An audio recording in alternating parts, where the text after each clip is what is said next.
के अंदर भव्य दरबार सजा हुआ था। राजा धर्मसेन अपने सिंहासन पर बैठे थे। दरबारियों की भीड़ उनके इर्द गिर्द खड़ी थी।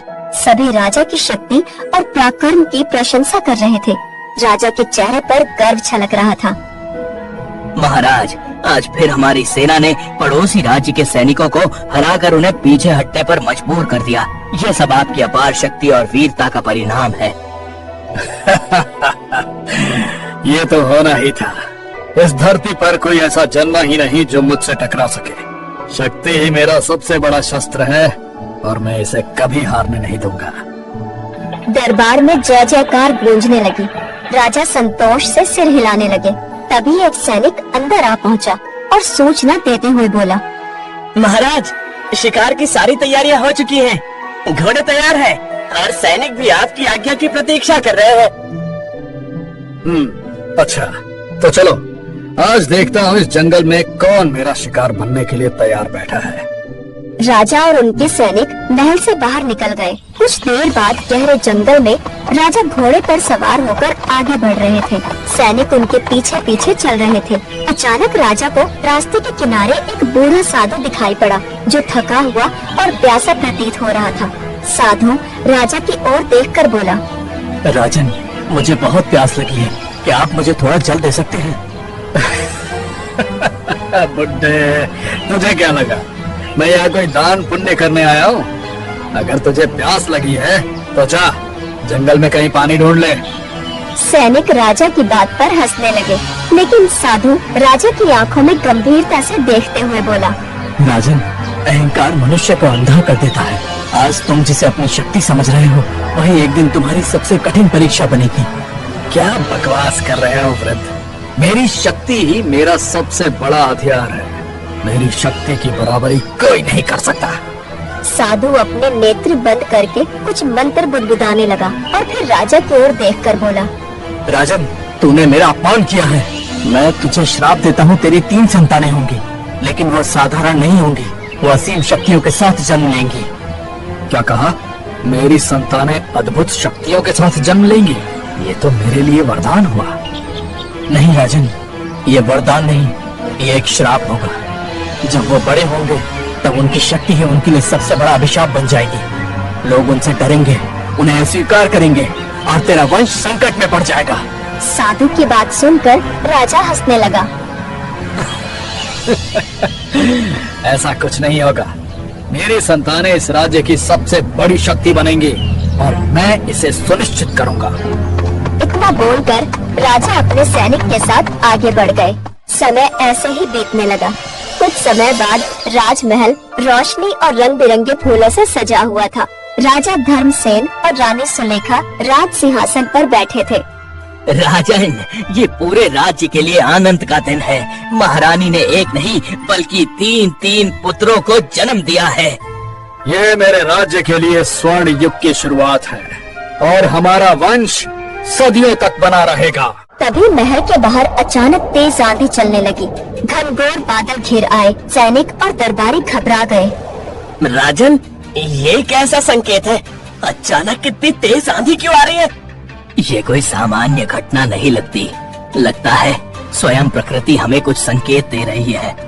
मूर्ख मत बनो, ये सिर्फ मौसम का बदलाव है। हमारे राजकुमारों का जन्म हुआ है तो पूरा ब्रह्मांड उनकी शक्ति को स्वीकार कर रहा है। समय बीतने लगा। तीनों राजकुमार धीरे धीरे बड़े होने लगे, लेकिन जल्द ही तीनों राजकुमार अर्जुन, वसंत और तरुण की शक्तियाँ प्रकट होने लगी। एक दिन मंत्री राजा से बोला, महाराज, राजकुमार अर्जुन जहाँ भी जाते हैं वहाँ हवा उनके इशारों पर चलती है। वसंत जिस चीज को छूते हैं वहाँ हरियाली भर जाती है, लेकिन कभी कभी मौसम बिगड़ भी जाता है। तरुण की आंखें रात में सितारों जैसी चमकती हैं और अंधकार में भी वो स्पष्ट देख सकते हैं। राजा धर्मसेन को अचानक साधु का श्राप याद आ गया। तो वो साधु सच कह रहा था, ये वरदान नहीं अभिशाप है। राजा के चेहरे पर चिंता की लकीरें उभरने लगी। कुछ समय बाद महल के बाहर अजीब अजीब सी अफवाहें फैलने लगी। कुछ लोग राजकुमारों को देवता मानने लगे तो कुछ लोग उन्हें शापित समझने लगे।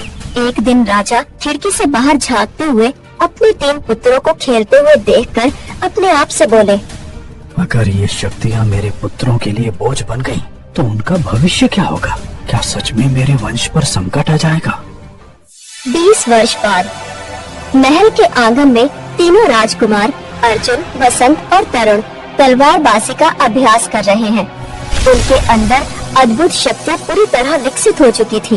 तभी महल का वातावरण असामान्य हो गया और एक नौकर दौड़ता हुआ राजा धर्मसेन के पास जाकर बोला, महाराज, राजकुमार अर्जुन ने केवल एक इशारे से बवंडर खड़ा कर दिया। और वसंत और तरुण? राजकुमार वसंत की उपस्थिति से महल के आसपास की झीलों में अजीब लहरें उठ रही हैं और राजकुमार तरुण की आंखों की चमक से अंधेरे में भी महल रोशन हो रहा है। राजा तुरंत उठकर महल की छत पर चले गए और अपने पुत्रों को देखने लगे। उनके आसपास कोई नहीं था। महल के लोग उनसे दूरी बना रहे थे। तभी वहाँ पर राजा का मंत्री आ पहुँचा। राजा धर्मसेन अपने मंत्री की ओर देखकर बोले, तीनों राजकुमारों से महल के लोग आखिरकार दूरी क्यों बना रहे हैं मंत्री? मुझे ये बात अंदर ही अंदर खाई जा रही है। महाराज, आपके तीनों पुत्रों के अंदर विचित्र शक्तियाँ हैं। लोग उनसे डरते हैं, उनसे खौफ खाते हैं। कोई भी उनके करीब आने से घबराता है। अगर ऐसा ही हाल रहा तो प्रजा का कोई भी नागरिक मेरे तीनों पुत्रों से कैसे जुड़ेगा? और जब तक कोई नागरिक जुड़ेगा नहीं तो फिर वो इस राज्य में शासन कैसे कर पाएंगे? सवाल ये नहीं है कि वो इस राज्य में शासन कैसे कर पाएंगे। सवाल ये है कि महल के लोगों की दूरी और प्रजा की दूरी आपके तीनों पुत्रों को अकेला कर देगी। ये सुनकर राजा धर्मसेन गहरी चिंता में डूबते हुए वहाँ से चले गए। अगले दिन राजा धर्मसेन अपने मंत्री से बोले, कल मैंने तुम्हारी बात पर बहुत विचार विमर्श किया और मैंने फैसला किया है कि मेरे तीनों पुत्र अब जवान हो चुके हैं और उन तीनों का अकेलापन खत्म करने के लिए उन तीनों का विवाह करना ही समस्या का समाधान है। जाओ, जाकर आसपास के राज्यों में मेरे तीनों पुत्रों के विवाह का प्रस्ताव भेज दो। राजा का आदेश सुनकर मंत्री ने ऐसा ही किया। मगर किसी भी राज्य का राजा जब राजा धर्मसेन के पुत्र के बारे में सुनता तो वो घबराकर मना कर देता और किसी भी राज्य की राजकुमारी भी राजा धर्मसेन के तीनों पुत्रों का नाम सुनते ही डर जाती। कुछ दिन बाद मंत्री राजा धर्मसेन से बोला, महाराज, हमने कई राज्यों में प्रस्ताव भेजा लेकिन सभी ने इनकार कर दिया। इनकार? वे मेरे पुत्रों को ठुकरा रहे हैं, क्यों? महाराज, प्रजा में कई अफवाहें फैल चुकी हैं। लोग कहते हैं कि राजकुमारों के पास अलौकिक शक्तियां हैं और वे सामान्य जीवन नहीं जी सकते। कुछ उन्हें देवता मानते हैं तो कुछ शापित। मूर्ख! मेरे पुत्र किसी शापित योद्धा से कम नहीं, बल्कि वे शक्ति का प्रतीक हैं। परंतु महाराज, यही शक्ति अब लोगों में भय पैदा कर रही है। किसी भी राजा को भयभीत राजकुमारों के साथ अपना संबंध नहीं जोड़ना है।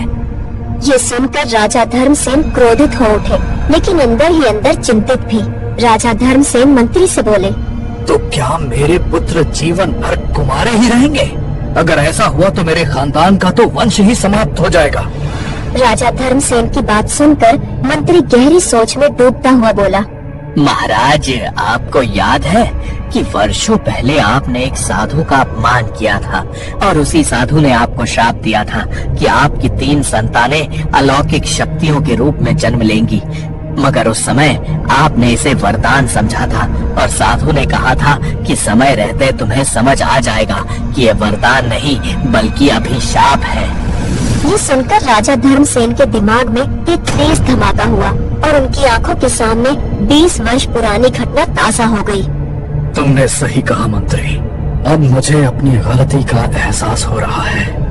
अगर ऐसी बात है तो मैं उस स्थान पर दोबारा जाऊंगा जहाँ पर वो साधु मुझसे मिला था और मैं उससे क्षमा मांगूंगा। अगले दिन राजा धर्मसेन अपने घोड़े पर सवार होकर अकेले जंगल की ओर निकल पड़े। उनके मन में बस एक ही प्रश्न था, क्या सच में उनके पुत्र शापित हैं? जंगल अब भी वैसा ही शांत और रहस्यमय था। राजा चारों ओर देखने लगे, लेकिन साधु कहीं नहीं दिखा। साधु, तुम जहाँ भी हो मेरे सामने आओ। मैंने तुम्हारी बातों को पहले मजाक समझा, लेकिन अब मैं सच जानना चाहता हूँ। कुछ क्षणों के बाद एक हल्की रोशनी प्रकट हो गई।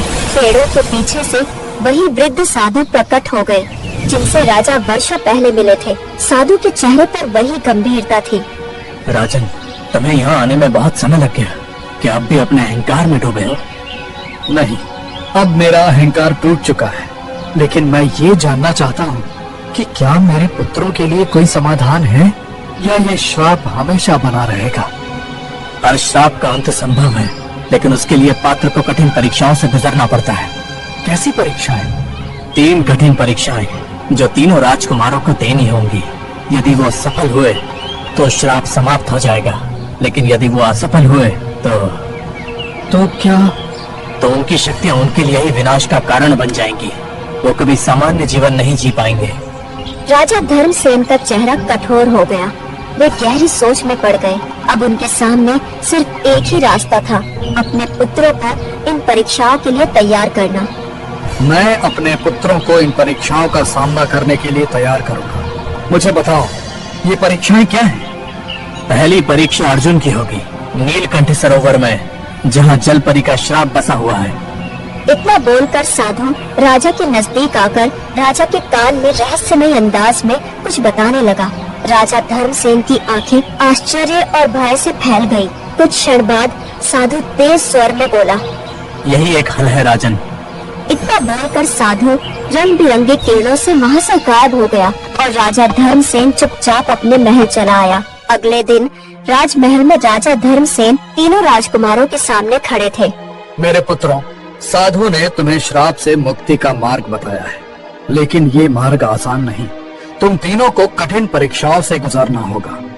पिताश्री, हमें बताइए, हमें क्या करना होगा? अर्जुन, पहली परीक्षा तुम्हारी है। तुम्हें नीलकंठ सरोवर तक जाना होगा, जहाँ एक जल परी का श्राप छिपा है। जल परी? वो तो सिर्फ लोक कथाओं में सुनी गई है। नहीं, वो वास्तविक है और उसका श्राप ही तुम्हारी परीक्षा है। अर्जुन, ये निर्णय तुम्हें लेना होगा। मैं तैयार हूँ पिताश्री, मैं इस परीक्षा का सामना करूंगा। अर्जुन घोड़े पर सवार होकर महल से निकल पड़ा। रात के समय अर्जुन नीलकंठ सरोवर के पास पहुंच गया। चारों ओर रहस्यमय शांति फैली हुई थी। सरोवर का पानी हल्की नीली रोशनी से चमक रहा था। जैसे ही अर्जुन पानी के पास पहुंचा, हल्की हल्की धुंध उठने लगी। अचानक पानी के बीचों बीच एक सुंदर जल परी प्रकट हो गई। कौन हो तुम, जो इस श्रापित सरोवर में आए हो? मैं अर्जुन हूँ, केशव नगर का राजकुमार। मैं तुम्हारे श्राप का रहस्य जानना चाहता हूँ। ये श्राप वर्षों पुराना है। एक दुष्ट जादूगर ने मुझे इस सरोवर का पहरेदार बना दिया, ताकि कोई भी यहाँ से अमृत कलश ना ले जा सके। जब तक कोई व्यक्ति सच्चे प्रेम और साहस से मेरी परीक्षा पास नहीं करता, तब तक मैं मुक्त नहीं हो सकती। अगर तुम्हारी मुक्ति मेरी परीक्षा है, तो मैं इसे पूरा करने के लिए तैयार हूँ। जल परी ने हाथ उठा दिए और सरोवर का पानी अचानक ऊंची लहरों में बदल गया। चारों ओर एक रहस्यमय गूंज सुनाई देने लगी। ये परीक्षा बल से नहीं, हृदय से जीती जाएगी। तुम्हें ये साबित करना होगा कि तुम्हारा हृदय सच्चा और निडर है। अचानक सरोवर के पानी से एक विशालकाय जल राक्षस प्रकट हो गया। वो अर्जुन की ओर बढ़ने लगा। अर्जुन ने तलवार से जैसे ही उस पर वार किया, तभी वो पानी में विलीन हो गया और दूसरी जगह प्रकट हो गया। अर्जुन को एहसास हो गया था कि ये राक्षस केवल छलावा है। अगर मैं इससे लड़ता रहा तो मैं कभी नहीं जीत पाऊंगा। मुझे इन पर वार करने के बजाय जल परी की सच्ची परीक्षा को समझना होगा। अर्जुन ने अपनी तलवार नीचे रख दी और आंखें बंद कर ली। राक्षस उसके चारों ओर घूमने लगा, लेकिन वो शांत खड़ा रहा। अचानक राक्षस धीरे धीरे गायब हो गया। तुमने समझ लिया, असली परीक्षा बाहुबल की नहीं, बल्कि मन की थी। सच्चा योद्धा वो होता है जो केवल युद्ध से नहीं, बल्कि धैर्य और बुद्धि से भी जीतता है। इतना बोलते ही जल परी का रूप बदलने लगा और वो एक सुंदर राजकुमारी में बदल गई। मैं असल में नीलकंठ साम्राज्य की राजकुमारी सुमित्रा हूँ। उस दुष्ट जादूगर ने मुझे जल परी बनाकर इस सरोवर में कैद कर दिया था। आज तुमने मुझे मुक्त कर दिया है। ये केवल मेरी परीक्षा नहीं थी, बल्कि तुम्हारी भी थी। अब तुम स्वतंत्र हो। राजकुमारी सुमित्रा भावुक हो गई और अर्जुन के साथ उसके महल चली गई। महल में राजा धर्मसेन, वसंत और तरुण बेसब्री से अर्जुन की प्रतीक्षा कर रहे थे। जैसे ही अर्जुन ने महल के द्वार से प्रवेश किया, सभी प्रसन्न हो गए। राजा धर्मसेन अर्जुन को गले लगाते हुए बोले, मेरे पुत्र, तुमने पहली परीक्षा सफलतापूर्वक पूरी की। तुमने न केवल जल परी का श्राप तोड़ा, बल्कि ये भी साबित कर दिया कि एक सच्चा योद्धा केवल तलवार से नहीं, बल्कि बुद्धि और धैर्य से भी जीतता है। भैया, लगता है पहली परीक्षा के साथ साथ एक राजकुमारी का दिल भी जीत लाए हो। राजा धर्मसेन वसंत की ओर देखकर बोले, अब वसंत की परीक्षा की बारी है, पत्थर के जंगल की यात्रा। सभी की निगाहें अब वसंत की ओर मुड़ गई। पिताश्री, मुझे बताइए, मेरी परीक्षा क्या है? तुम्हें पत्थर के जंगल में जाना होगा। वहाँ एक शापित राजकुमारी कैद है, जिसे इस श्राप से मुक्त करने की जिम्मेदारी तुम्हारी है। पत्थर का जंगल? वो तो मृत्यु का स्थान माना जाता है। वहाँ से कोई जीवित लौटकर नहीं आया। इसीलिए ये परीक्षा है। तुम्हें अपने साहस और शक्तियों से ये सिद्ध करना होगा कि तुम इस चुनौती के योग्य हो। वसंत अपनी तलवार उठाकर यात्रा के लिए तैयार हो गया और घोड़े पर सवार होकर पत्थर के जंगल की ओर बढ़ गया। जैसे जैसे वो जंगल के अंदर बढ़ रहा था, चारों ओर अजीब सी निस्तब्धता छाती जा रही थी।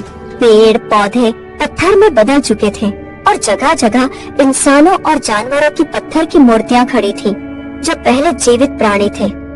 ये जगह तो सच में श्रापित लगती है। यहाँ हर चीज पत्थर में बदल चुकी है। अचानक हवा में एक करुणामयी आवाज गूंजने लगी।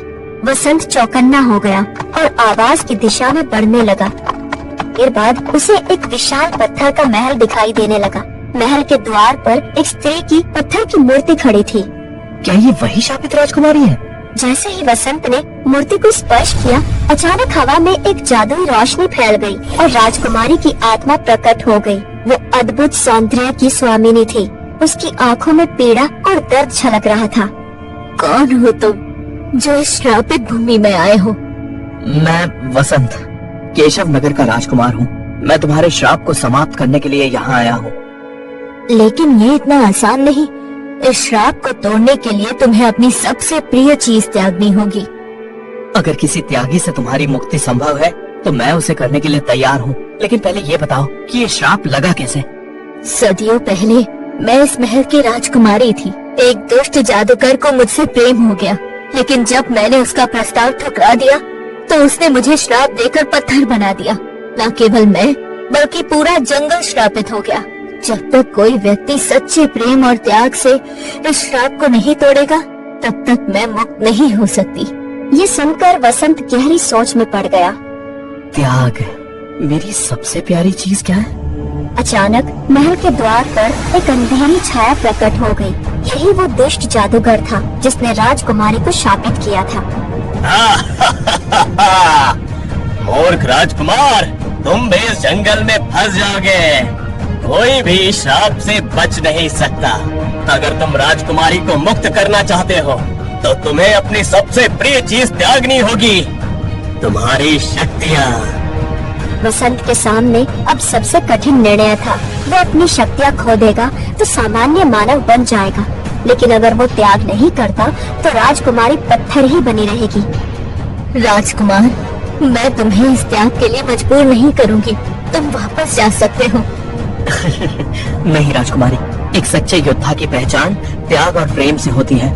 मैं अपनी शक्तियाँ छोड़ने के लिए तैयार हूँ। जैसे ही वसंत ने ये कहा, उसकी शक्तियाँ धीरे धीरे उसके शरीर से निकलने लगी। लेकिन इसी के साथ एक चमत्कार हुआ। राजकुमारी का पत्थर सा रूप टूट गया और वो फिर से जीवित हो गई। जादूगर चीखता हुआ राख बनकर उड़ गया। पूरा जंगल हरा भरा हो गया और सभी पत्थर की मूर्तियाँ वापस जीवित हो गयी। वसंत राजकुमारी के साथ महल लौट आया।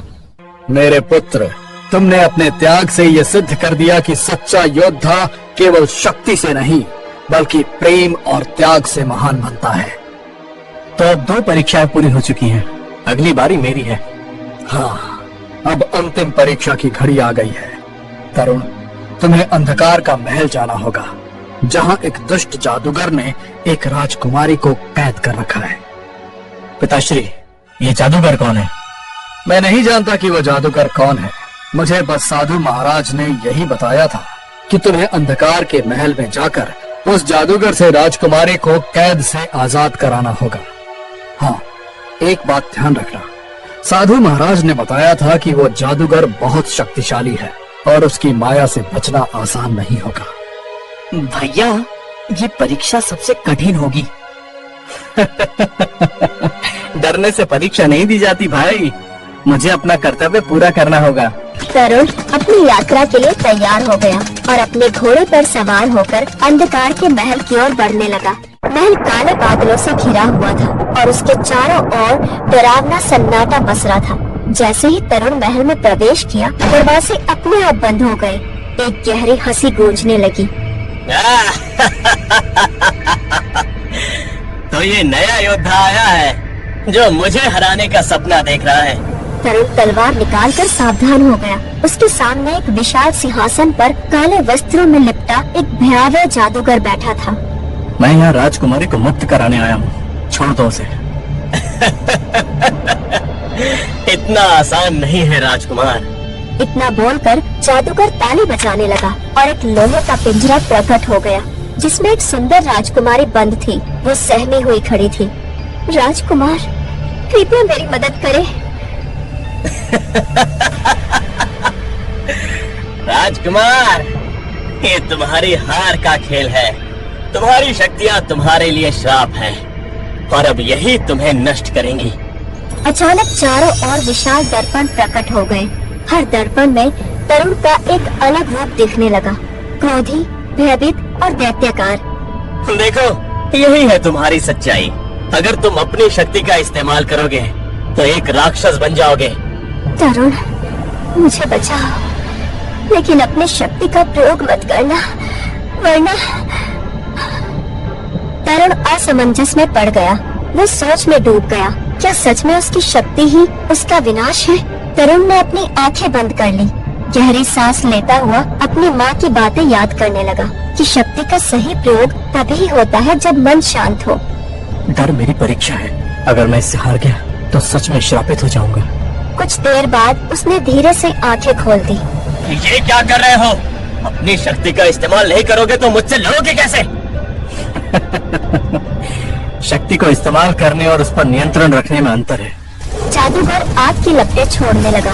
तरुण ने एक पल के लिए शक्ति का प्रयोग किया, लेकिन पूरी तरह आत्म नियंत्रण में रहते हुए। असंभव! तुम अपनी शक्ति को नियंत्रित कैसे कर रहे हो? क्योंकि शक्ति का सही मूल्य आत्म नियंत्रण है, न कि भय। तरुण जादूगर की ओर बढ़ने लगा और अपनी तलवार से एक ही वार से उसका नाश कर दिया। जादूगर का नाश होते ही महल रोशनी में बदल गया।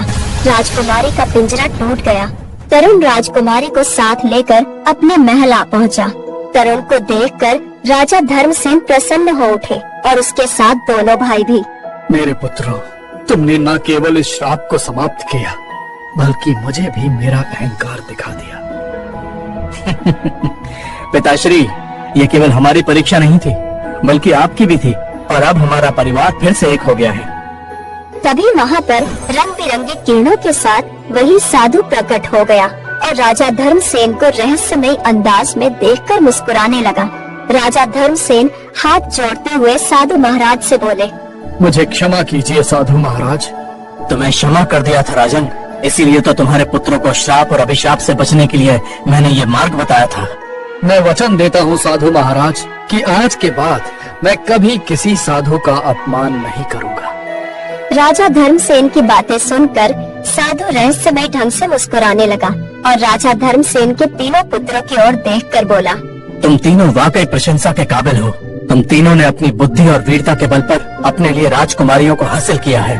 मैंने बरसों पहले जो श्राप दिया था, वो श्राप तो तुम तीनों ने अपनी मेहनत से ही खत्म कर दिया।